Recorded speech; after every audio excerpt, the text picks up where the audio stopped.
The studio had that charged stillness found only in places where silence is temporary, where everyone knows the quiet won't last. Technicians whispered near the cameras. A producer signaled the countdown with 3 raised fingers, and the lights burned to life. The glossy set looked elegant and restrained, washed in soft amber tones that flattered both the guests and the tension waiting between them. Like before we move on, don't forget to hit subscribe button. Diana Sawyer sat poised in her signature style. Back straight, eyes steady, voice wrapped in the calm of someone who had spoken to presidents, prisoners, and pop stars, without ever losing her equilibrium. Her reputation was built on precision, the kind of listening that made people tell truths they hadn't planned to reveal. Across from her sat Meghan Markle. Her cream silk blouse caught the light. Her navy blazer framed her posture like armor. The former Duchess appeared perfectly composed, but her eyes held that practiced sharpness of someone long accustomed to scrutiny. Every tilt of her head, every measured blink, felt intentional. "Meghan," Diana began, her voice the same blend of warmth and inquiry that had earned the trust of millions. "Thank you for being here." "Thank you for inviting me," Meghan replied with a smile that was polite but not soft. "It's always refreshing to be in a space where I can correct the record rather than watch others twist it." A polite laugh rippled through the audience. Diana's expression didn't change, though the faintest flicker of awareness crossed her eyes. She had anticipated tension, perhaps not this early. "That's precisely why we wanted this conversation," Diana said evenly.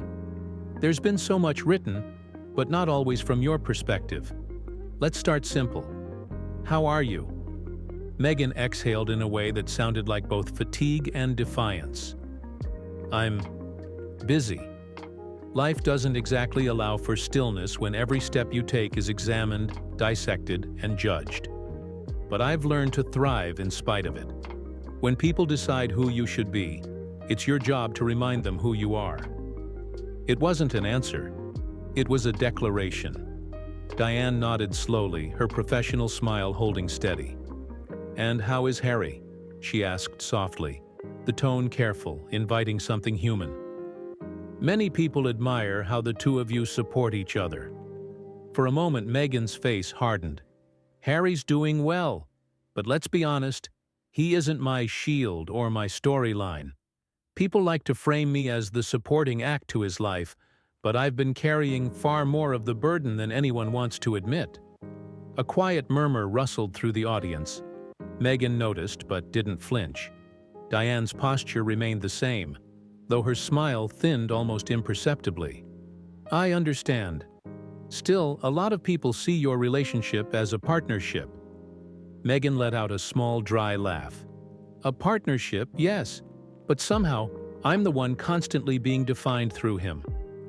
I think it's a little insulting, don't you?" There it was, the first crack in the calm surface. The audience tensed. A camera operator shifted his weight, uncertain whether to zoom in or keep his distance. Diana inhaled slowly, nodding once before steering the conversation forward. "Let's talk about motherhood. Many viewers admire the way you speak about your children. How has being a mother changed you?" For a heartbeat, Meghan said nothing. Her eyes narrowed slightly, and when she did respond, her voice carried an edge of disbelief. "Changed me? I think that's the assumption, isn't it? That I needed changing? I've always been strong. I've always known who I am. Having children didn't redefine me. It simply added to what was already there. But the media likes to act as though motherhood redeemed me. I never asked to be redeemed." The words landed heavy in the air. Even the faint hum of the studio equipment seemed to dim. Behind the cameras, Diana's producers exchanged nervous glances. This wasn't the interview they'd rehearsed for. This was something volatile, alive. Diana leaned forward slightly, her tone gentler now. "I understand your point. Still, many mothers describe it as a transformation, a shared experience." "Yes, and that's lovely," Meghan interrupted. "But my experience isn't everyone's. I don't need to be relatable, Diane. I'm not everyone else. The final sentence hung like smoke, soft but suffocating. Diane didn't move, didn't blink. "All right," she said after a pause, her professionalism unshaken. "Let's look back for a moment. Your time with the royal family. How do you see it now?" The question shifted something visible in Meghan's posture.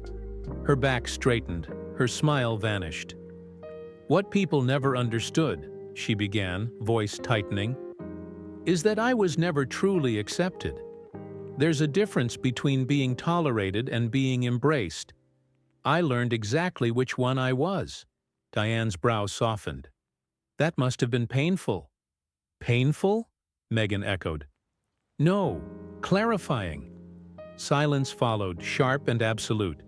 The cameras kept rolling. Diane, ever composed, gave a small nod and a practiced half-smile that hinted at sympathy but revealed nothing.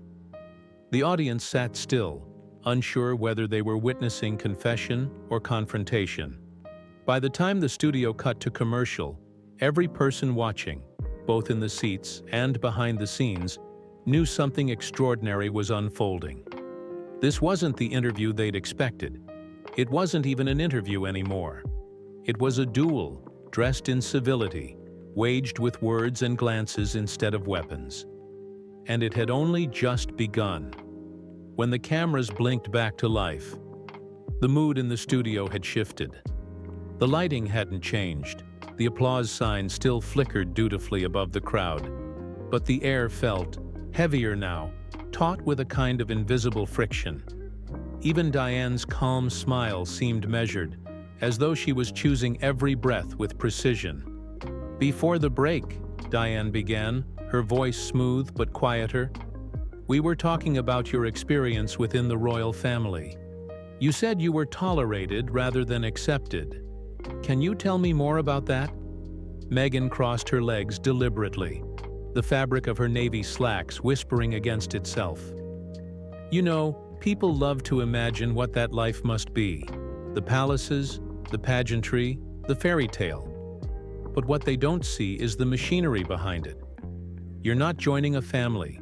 You're entering an institution. You're not welcomed as a person. You're managed as a symbol." She paused, her expression unwavering. "And when that symbol doesn't behave as expected, it becomes a threat." Diane nodded, listening intently. "You've spoken before about the press, about feeling targeted by the British tabloids. Did the royal family ever intervene on your behalf?" Meghan gave a soft, incredulous laugh. "Intervene? No, Diane. Silence was the rule. Silence and optics. You learn quickly that appearances are more valuable than people. I kept waiting for someone, anyone, to say, 'This isn't right.' But that day never came." Her words landed like small detonations, each one deliberate. The audience sat frozen, afraid to miss a syllable. Diane, sensing the building energy, pressed gently. "Do you think they didn't speak up because of tradition? Or fear?" "Fear of losing control," Meghan replied instantly. "That's what it always is. Institutions don't survive on honesty. They survive on narrative. And for a long time, the narrative was that I was the problem." Diane tilted her head, her tone almost maternal now. "But you understand, don't you, that people on the outside see a different picture? They see privilege, success, opportunity. They might find it hard to sympathize." The words were careful but pointed, a journalist's way of holding a mirror. Meghan's eyes sharpened. "Of course they do, because that's the story they were fed. The palace releases a statement, the tabloids twist it, and suddenly you're a villain in your own life. I became an idea, not a woman. And once the public decides what kind of idea you are, it's almost impossible to undo." A brief silence followed, punctuated only by the faint hum of the studio lights. Then, unexpectedly, Diane smiled. It wasn't mocking. It was the patient smile of someone who had seen hundreds of people armor themselves with words before breaking beneath the weight of them. "You sound angry still," she said softly. Meghan blinked, taken slightly off guard. Wouldn't you be? I think I might, Diane said gently. But I also wonder if anger has kept you from moving on. That was the first true spark. Meghan's lips parted, but she took a moment, before answering, choosing her tone with surgical care. Anger isn't what you think it is, Diane. It's not bitterness. It's clarity. I'm angry because I saw the truth up close, and because people still pretend not to. Diane's pen hovered over her notepad, but she didn't write. Do you feel misunderstood? Meghan laughed again, low, without humor. Constantly, but I've stopped needing to be understood. It's a waste of time convincing people who've already decided who you are. For a second, neither of them spoke. It was one of those rare silences that seemed louder than speech. Two women, each refusing to surrender the ground beneath their words. Finally, Diane broke it. You've mentioned control several times tonight. That you want to define yourself. That others have tried to define you. Do you ever worry that by trying to control your narrative so tightly, you might be closing yourself off from connection? It was subtle, elegant, but unmistakably a challenge. Meghan's jaw tightened. I think I've had enough connection for a lifetime. The kind that takes and takes until there's nothing left of you. So no, I'm not afraid of boundaries. Diane nodded once, slowly.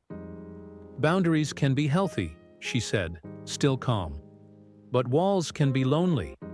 A faint stir went through the audience, a collective intake of breath, as if everyone recognized the shift from conversation to confrontation. Meghan's reply came after a pause long enough to stretch the moment thin. Lonely is better than misunderstood. For the first time, Diane's eyes dropped to her notes. A flicker, the smallest, subtlest sign that the equilibrium between them had changed. When she looked up again, her tone had softened, almost regretful. You've said before that your goal is to speak your truth. Do you feel like you've done that tonight? Meghan tilted her chin. I'm not here to make anyone comfortable. I'm here to be honest. Whether people can handle that, that's not my concern. The words rolled through the room with a slow burn. The director's hand hesitated over the cue card for the next segment. Behind the glass, a producer mouthed something to another, something that looked a lot like, "Keep rolling." Because everyone in that studio understood now. They weren't filming an interview anymore. They were documenting an unraveling. And yet, through it all, Diana Sawyer stayed perfectly still.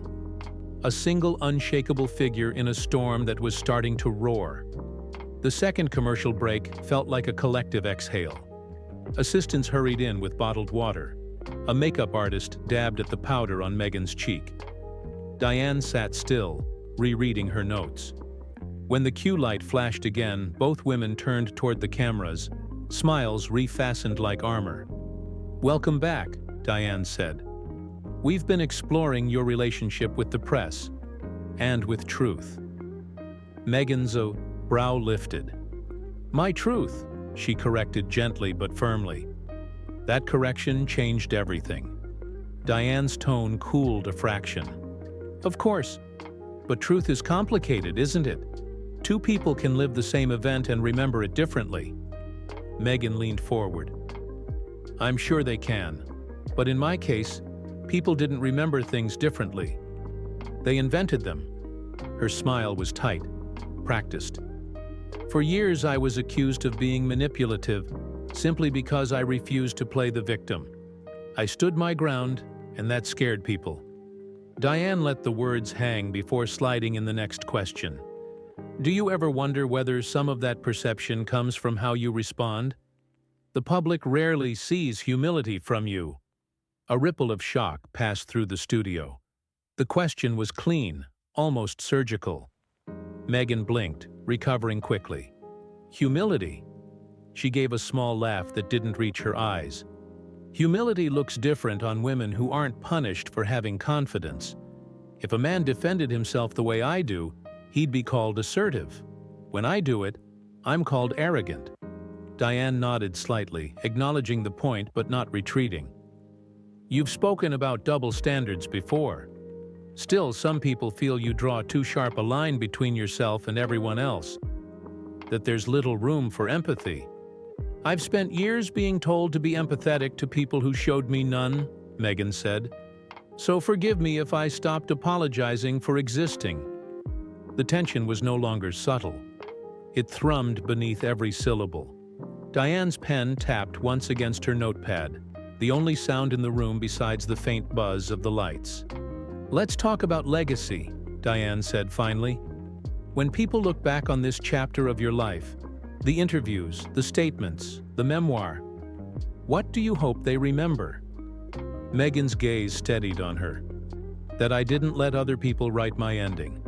That I spoke up, even when it made everyone uncomfortable. And maybe, she added after a beat, that I never pretended to be someone I'm not. Diane's expression softened, almost kindly. Do you think the discomfort might sometimes come from how hard it is for others to reach you? You seem fortified. Fortified, Meghan repeated, tasting the word. Yes, I suppose I am. Fortified women are the reason civilizations survive their storms. The line drew an audible murmur from the audience, half admiration, half disbelief. Diane offered a slow smile. It's a powerful image, but even fortresses need doors. For the first time, Meghan hesitated. A flicker. Not doubt exactly, but recognition. Then she recovered. I have doors, she said quietly. I just decide who walks through them. Another silence. Another duel of stillness. Behind the camera, a producer mouthed, "This is gold." Diane closed her notebook halfway, signaling the final segment was near. I'd like to end with something lighter, she said. What brings you joy now? Meghan's posture eased minutely. My children. My work. Silence, when I can find it. And maybe knowing that I survived what others thought would break me. There was a hush of genuine empathy in the room.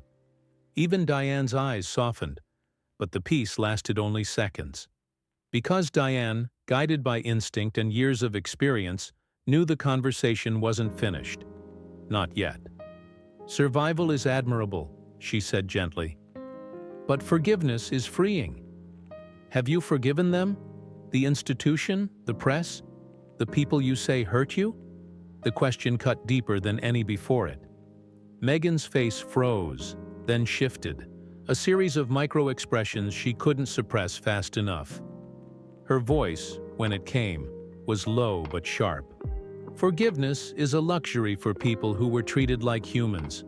I wasn't. Diane held her gaze. You might find peace in it anyway. I have peace, Meghan insisted. Just not the kind that makes everyone else comfortable. And there it was. The confession wrapped in defiance. The vulnerability disguised as armor. The audience sat rapt, knowing they were witnessing something rare.